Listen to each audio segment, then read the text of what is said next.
bill to the House. Are there any further? I'm going to give the call to the. Now, this is normally a 5-minute call, but you can actually take 10 minutes if you wish. Stephen Browning. Thank you, Mr. Speaker. I will not need 10 minutes. I'm pleased to speak to this Plumbers, Gasfitters and Drain Layers Amendment Bill. It is unfortunate that there's a retrospective aspect, but it would seem appropriate if this organisation is going to keep its funding. We oppose this at this point, but look forward to engaging at Select Committee because we think that if this works well, we might be able to revisit our opposition to it. There's clearly a gap in legislation, but there's also clearly a dysfunctional board as well. It has a somewhat split, the industry is somewhat split, there's some resentful membership, and it seems like in some cases it's the small operator versus the larger operators that the board seems to look after in a much better way.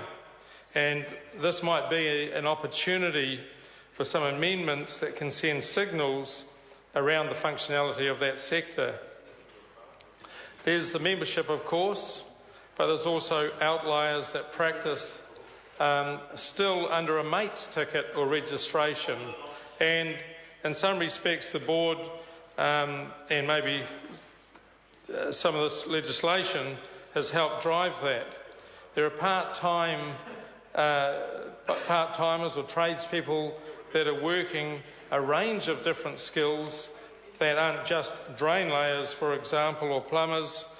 And I was speaking to one as early as yesterday who pointed out, it pays a $300 levy. It might not matter to some people across the House. It may seem a drop in the bucket. But for someone that's only doing drain laying, it is a good pun. It's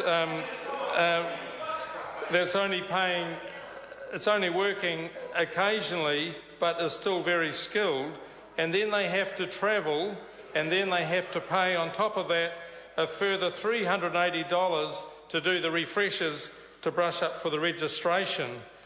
This is driving skilled people out, and it's into the grey area of operating under someone else's registration and ticket.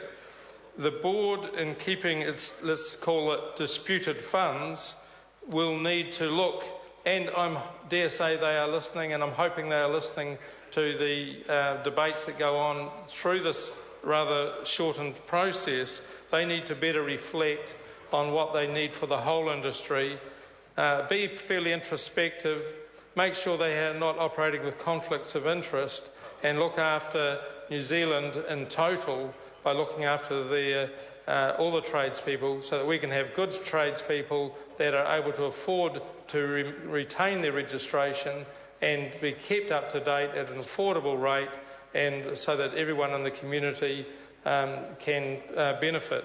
So we oppose at this point to a fair degree because of the shortened process, understand there's some rationale behind it, and look forward to how that is distilled through the Select Committee process. Thank you, Mr. Speaker. Call Louise Upston. Thank you, Mr.